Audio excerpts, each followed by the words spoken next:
स्मृति ईरानी जी को तब शर्म नहीं आई जब उन्होंने 13 रुपए किलो चीनी के नाम पर अमेठी में वोट ले लिया। जब पूरे देश में सिलेंडर ले घूमी लोगों को लगा, अमेठी के लोगों को भी लगा शायद सिलेंडर सस्ते हो जाएं। स्मृति ईरानी के सांसद होने के बाद से यहाँ पर ट्रिपल IT बंद हुआ है। उनके सांसद होने के बाद यहाँ से सेल जो नवरत्ना कंपनियों में आता है वो बंद ही नहीं हुआ, नीलाम हो गया। स्मृति ईरानी जी के नेतृत्व में यहाँ से पेपर मिल गई है। यहाँ पर स्मृति ईरानी ने फूड पार्क छीना है, तो मुझे लगता है ये रोजगार के अवसर है।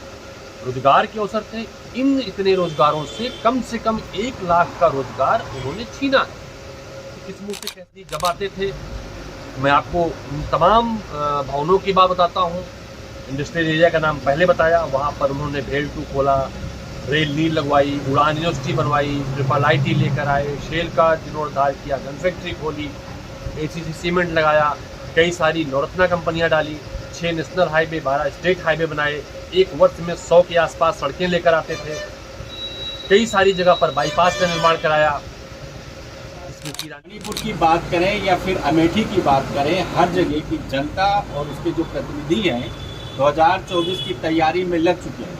खासतौर पर अमेठी की बात करें तो पिछले एक सप्ताह में यहाँ पर राजनीतिक सरगर्मियाँ तेज हो चुकी हैं। चूँकि यहाँ की जो मौजूदा सांसद हैं 2 बार आ चुकी हैं, 2 दिवसीय दौरा कर चुकी हैं और लगातार कह रही हैं कि हम अपने घर वालों के बीच में आ रहे हैं, उनसे बातचीत कर रहे हैं। क्योंकि यहाँ के जो पूर्व सांसद हैं वो राहुल गांधी हैं। आरोप ये है कि वो अपने घर को भूल चुके हैं, मणिपुर का दौरा कर रहे हैं और वहाँ जाकर वो लाशों पर राजनीति कर रहे हैं। इन सभी मुद्दों पर बातचीत करेंगे। हमारे साथ मौजूद हैं दीपक सिंह, पूर्व MLC, कांग्रेस के वरिष्ठ नेता और लोकप्रिय नेता। लगातार आवाज़ उठाते रहते हैं कि जिस तरीके से अमेठी का मुद्दा हो या फिर देश का मुद्दा हो, हमेशा मुखर होकर बातचीत करते हैं। लेकिन अमेठी की राजनीति में क्या होने वाला है? 2024 में गांधी परिवार से यहाँ पर कौन चुनाव लड़ेगा? क्या 2019 की तरह राह मुश्किल है फिर या आसान है? इन्हीं से बातचीत करेंगे। क्या लग रहा है? सबसे पहले सीधा सा सवाल, अभी 2 दिन का दौरा हुआ स्मृति ईरानी का, और इससे पहले जब दौरे पर आई तो उन्होंने कहा था कि 58% युवाओं को नौकरी मिल चुकी है, अमेठी खुशहाल है। सबसे पहले तो मुझे लगता है कि स्मृति ईरानी जी को सच बोलना चाहिए और सच ना बोलने की सजा उन्हें निश्चित से मिलेगी। अमेठी के बाहर जाकर स्मृति ईरानी जी झूठ फैला सकते थे, लेकिन अमेठी के लोग हकीकत जानते हैं। अमेठी में स्मृति ईरानी ने रोजगार छीने हैं, उसके तथ्य हैं और प्रमाण हैं। अमेठी के बाहर के लोग भले अनभिज्ञ हों, लेकिन अमेठी के लोग जानते हैं स्मृति ईरानी के सांसद होने के बाद से यहाँ पर ट्रिपल IT बंद हुआ है। उनके सांसद होने के बाद यहाँ से सेल जो नवरत्ना कंपनियों में आता है वो बंद ही नहीं हुआ, नीलाम हो गया। स्मृति ईरानी जी के नेतृत्व में यहाँ से पेपर मिल गई है। यहाँ पर स्मृति ईरानी ने फूड पार्क छीना है, तो मुझे लगता है ये रोजगार के अवसर है। रोजगार के अवसर थे, इन इतने रोजगारों से कम 1 लाख का रोजगार उन्होंने छीना है। तो किस मुँह से कह सकती है उन्होंने रोजगार दिया है? दूसरा, अमेठी में चाहे जगदीशपुर की इंडस्ट्रियल एरिया हो, गौरीगंज की टिकरिया इंडस्ट्रियल एरिया हो या त्रिचुंडी की इंडस्ट्रियल एरिया हो, स्मृति जी में अगर साहस है तो मैं उन्हें चुनौती देता हूँ, किसी भी इंडस्ट्रियल एरिया या अमेठी लोकसभा के किसी हिस्से में खड़ी हो और एक सेल्फी डालें, इस अमुक इंडस्ट्री, अमुक भवन का शुभारंभ या हमने इसको अपने कार्यकाल में यहाँ से लेकर आए हैं, ये बिल्डिंग भारतीय जनता पार्टी और स्मृति ईरानी के कारण बनी है। मैं मान लूँ वो चुनौती दे रहे हैं राहुल गांधी को। राहुल गांधी आके हमसे बातचीत करें, चैलेंज दे रहे हैं कि हिम्मत है तो सामने आइए, बातचीत कीजिए हमसे। राहुल गांधी को हिंदुस्तान भर में स्मृति ईरानी जैसे बहुत सारे लोग चुनौती देते हैं, लेकिन चुनौती है अमेठी उनके लिए। उनमें साहस है। हमने पहले भी कहा था कि अगर स्मृति ईरानी में साहस है तो आके मुझसे संवाद करें। मैं भी पंचायत के चुनाव से लड़ते हाउस का सदन, उत्तर प्रदेश के सदन का सदस्य रहा हूँ। स्मृति ईरानी जी को तर्कों के आधार पर अगर साहस है, वीडियो जारी कर दे, मान लेंगे। जब राहुल गांधी सांसद थे यहाँ पर कम से कम 8 MPओं को पैसा खर्चा होते थे, आज अपने पैसे को लाख खर्च करते हैं, करोड़ बताती हैं। राहुल गांधी जब आते थे, मैं आपको तमाम भवनों की बात बताता हूँ। इंडस्ट्रियल एरिया का नाम पहले बताया, वहाँ पर उन्होंने भेल 2 खोला, रेल नील लगवाई, उड़ान यूनिवर्सिटी बनवाई, ट्रिपल आईटी लेकर आए, शेल का जीर्णोद्धार किया, गन फैक्ट्री खोली, एसीसी सीमेंट लगाया, कई सारी नवरत्ना कंपनियां डाली, 6 नेशनल हाईवे, 12 स्टेट हाईवे बनाए, एक वर्ष में 100 के आसपास सड़कें लेकर आते थे, कई सारी जगह पर बाईपास का निर्माण कराया। स्मृति ईरानी जी इस तरह से नाम बता दें।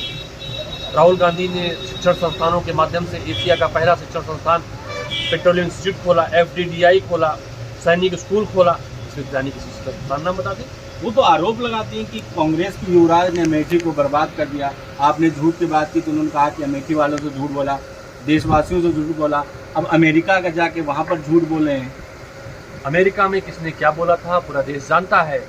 भारतीय जनता पार्टी की सरकार बनने से कुछ लोगों ने गर्व की अनुभूति की थी, लेकिन हमारे प्रधानमंत्री जी ने जाकर विदेश की धरती पर भारत में पैदा होने को शर्मिंदा बता के आए, तब शायद वो शर्मिंदा नहीं हुई। प्रधानमंत्री जी ने कहा सांप सपेरों का देश था, तब उनको शर्मिंदगी नहीं हुई। प्रधानमंत्री जी जब विदेश की धरती पर जाते थे तब यहाँ के लोगों के बारे में अपशब्द बोल के आते थे, उस देश के बारे में जहाँ पर हमारे देश में तमाम महापुरुषों ने जन्म लिया और दुनिया भर में उनकी पूजाएं हुई। मुझे लगता तब उनको शर्म नहीं आती थी। स्मृति ईरानी जी को तब शर्म नहीं आई जब उन्होंने 13 रुपये किलो चीनी के नाम पर अमेठी में वोट ले लिया। जब पूरे देश में सिलेंडर ले घूमी तो लोगों को लगा, अमेठी के लोगों को भी लगा शायद सिलेंडर सस्ते हो जाएं। उन्हें तब शर्म नहीं आई, सब्जी की माला पहनकर घूमती थी। तो आज सब्जी के भाव क्या हैं? तो स्मृति ईरानी जैसी नॉन सीरियस पॉलिटिशियन की बात को कांग्रेस पार्टी गंभीरता से नहीं लेती। हाँ, उनमें साहस है। जिस तरह से मैं शिक्षण संस्थान, स्वास्थ्य सेवाओं के बारे में, सड़कों के बारे में, इंडस्ट्री के बारे में नाम लेकर बता रहा हूँ, उनमें साहस है। किसी भी इमारत सामने खड़ी होकर फोटो खींचे और बताएं कांग्रेस पार्टी ने नहीं, स्मृति ईरानी शुरू किया था। केंद्रीय मंत्री हैं आप, नॉन सीरियस पॉलिटिशियन आप उनको कह रहे हैं। केंद्रीय मंत्री हैं, यहाँ के सांसद हैं। नॉन सीरियस उनको इसलिए कहते हैं कि स्मृति ईरानी जब 2019 में यहाँ लौटने आई थी, उन्होंने कहा था कि अमेठी के लोग इतने बदहाल थे, कीचड़ से अनाज निकाल कर खाते थे। यहाँ पर तमाम अमेठी के लोगों के बीच में घूमिए, उस गांव का नाम बताएं किस गांव के लोगों ने कीचड़ से निकाल कर अनाज खाया है। तो वो अमेठी का अपमान करती थी। अमेठी कहती थी अमेठी में कुछ नहीं हुआ है। यहाँ पर अमेठी में उत्तर प्रदेश को टैक्स देने में, इंडस्ट्री के रूप में, विकसित ग्रामीण क्षेत्र के मामले में सर्वाधिक ग्रामीण क्षेत्र विकसित रूप है। नोएडा के बाद सबसे ज़्यादा इंडस्ट्री कहीं लगी है तो अमेठी में लगी है। उसे गैर डेवलप क्षेत्र बता गई थी। आज क्या किया? 4 साल से एमपी है, 9 साल से मंत्री हैं। एक काम बताएं अपने मिनिस्ट्री का। यही नहीं, वो जिस डिपार्टमेंट की मिनिस्टर हैं उसके भी आंकड़े डराने वाले आए थे। अमेठी में कुपोषण की संख्या, कुपोषण बच्चों की संख्या बढ़ी थी। इस बात की सीरियस जो व्यक्ति सांसद निधि को लेकर सीरियस ना हो, लाख करोड़ लिखती हो, जो अपने विभाग से एक काम ना कर सकी हो, जो आदमी अमेठी में सिर्फ राहुल गांधी, राजीव गांधी के किए गए विकास कार्यों का पर्यटन करने आता हो, भ्रमण नहीं, पर्यटन करने आता हो, उस पर्यटन की सीमा में एयरपोर्ट से 2 घंटा अमेठी पहुंचने में, 2 घंटा जाने में और 1.5 घंटे केवल अमेठी बिताता हो, उस आदमी को हम सीरियस कैसे मान सकते हैं? लेकिन जिस तरह से देखा जा रहा है कि अब पिछले 1 महीने की बात करें, क्योंकि कई दौरा यहाँ पर अमेठी में हो चुके हैं। धूप हो, कड़कती धूप हो, उसमें भी लोगों से मिल रही है। अभी 2 दिन पहले बारिश हो रही है तो उसमें भी लोगों से संवाद कर रही है, जन समस्याएं घूम रही है। ऐसे नेता की ज़रूरत है ना। लोग कहते हैं कि देखो कम से कम अपने लोगों के बीच में तो आ रहा है। वही पूर्व सांसद की मिसिंग की फ़ोटो लगाई जा रही है इसी अमेठी में। देखिए, पूर्व सांसद जो भारतीय जनता पार्टी ने पूरे देश में नफरत की नदी बहाई थी, उस पर मोहब्बत का पुल बांध रहे हैं। बच्चा बच्चा खींचा जाता है। देश के बाहर उनके स्वागत में लाखों लाख लोग लौट के आते हैं, सुनने आते हैं। लौट के आते हैं तो राहुल गांधी की तारीफ के पुल विदेश की मीडिया बांधती है। लेकिन जब नरेंद्र मोदी जी लौट कर आते हैं तो वही अमेरिका हमारे देश का अपमान करता है, हमारे माननीय प्रधानमंत्री का अपमान करता है, जब ये कहकर कि भारत में मीडिया को आज़ादी नहीं है तो तकलीफ पहुंचती है, क्योंकि हम उस देश से पैदा हुए हैं जहां का माननीय प्रधानमंत्री हमारे देश का विदेश में जाके अपमान तो राहुल गांधी करके आए हैं। मीडिया कह रही है वहाँ पर भारत की छवि खराब की, प्रधानमंत्री मोदी की छवि खराब की, गलत वहाँ पर इमेज जाकर बताया वहाँ पर लोगों को। दुनिया भर के सर्वे आते हैं। हम अपने यहाँ पर अघोषित इमरजेंसी लगाकर, जो अंग्रेजों ने हिंदी मीडिया पर प्रेस वर्नाकुलर एक्ट के माध्यम से पाबंदियाँ लगाई थी, पाबंदी लगाकर छुपाई जा सकती है। लेकिन दौर सोशल मीडिया का है, दौर पोर्टल मीडिया का है, दौर आजकल फिर से माउस मीडिया का है। लोग जानते हैं ना भारत की विकास की रफ्तार घटी है, लोग जानते हैं डॉलर महंगा हुआ है, लोग जानते हैं भारत में खुशहाली दर घटी है, लोग जानते हैं दुनिया भर की रैंकिंग में भारत महिलाओं की दृष्टि से 53 लाख देशों की श्रेणी नंबर 2 पे है। लोग जानते हैं स्वास्थ्य सेवाओं के मामले में, बदहाल स्वास्थ्य सेवाओं के मामले में भारत पहले पायदान पर है। लोग जानते हैं बदहाल शिक्षा के मामले में दुनिया की रैंकिंग में भारत दूसरे पायदान पर है। तो हम कैसे कह सकते हैं? लेकिन अर्थव्यवस्था में टॉप पर पहुंच रहा है, विश्व में मोदी जी का डंका बज रहा है, फिर इससे आपको क्यों तकलीफ हो रही है? ये भी तो देखिए ना। अगर कोई मीडिया में डंका बजाए तो अमिताभ बच्चन जी का शो आता है कौन बने करोड़पति। शो की शुरुआत जब रितेश जैन की हुई थी तो वहाँ पर 2000 चिप को लेकर मजाक उड़ाया गया। तब भी तो वो मीडिया वाले जो डंका बजाते हैं उन्होंने कहा था ना 2000 चिप 200 फीट नीचे, एक चैनल वाले ब्लैक एंड वाइट उसका शो कर रहे थे। तो मुझे लगता है वही लोग डंका बजा रहे हैं जो आंकड़े दुनिया भर के तमाम चीज़ों में प्रकाशित होते हैं उसमें तब पीछे हैं। जब मनमोहन सरकार थी तब से लेकर कर्ज ले लीजिए, तब से लेकर भारत का डेवलपमेंट ले लीजिए, तब से लेकर एक भी किसी देश के विकास की प्रगति पर ले लीजिए, जो हमारी रेटिंग थी उसके ले लीजिए, डॉलर की कीमत ले लीजिए, तो गिरावट ही आई है ना।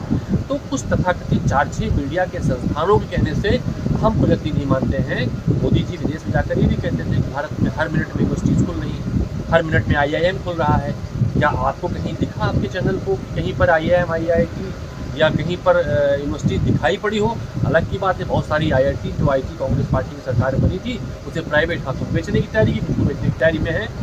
तो कौन झूठ बोलता है? झूठ भारतीय जनता पार्टी के लोग बोलते हैं और कांग्रेस पार्टी सच के साथ थी, उसका नुकसान हुआ, सच के साथ है, भले नुकसान हो। कांग्रेस पार्टी उस परंपरा की वाहक है, देश का विकास हो, पार्टी का विकास तो बाद में कर लेंगे। लेकिन भारतीय जनता पार्टी का उल्टा काम है, भारतीय जनता पार्टी के नेताओं का विकास हो, भारतीय जनता पार्टी के उद्योगपतियों का विकास हो और भारतीय जनता पार्टी के कार्यालय का विकास हो। कांग्रेस पार्टी जिसने 70 वर्ष तक राज किया, अधिकांश जनपदों में उसके कार्यालय नहीं है और भारतीय जनता पार्टी के प्रत्येक जनपद में हाईटेक कार्यालय हो रहे हैं। कोई कह रहा था कल मुझसे, इन्होंने किसी राज्य के सबसे महंगे टापू पर जाकर 1000 फीट ऊपर अपना आलिशान ISD कार्यालय बनाया है। तो ये अपने लिए जीते हैं कांग्रेस पार्टी और राहुल गांधी देश के लिए जीते हैं।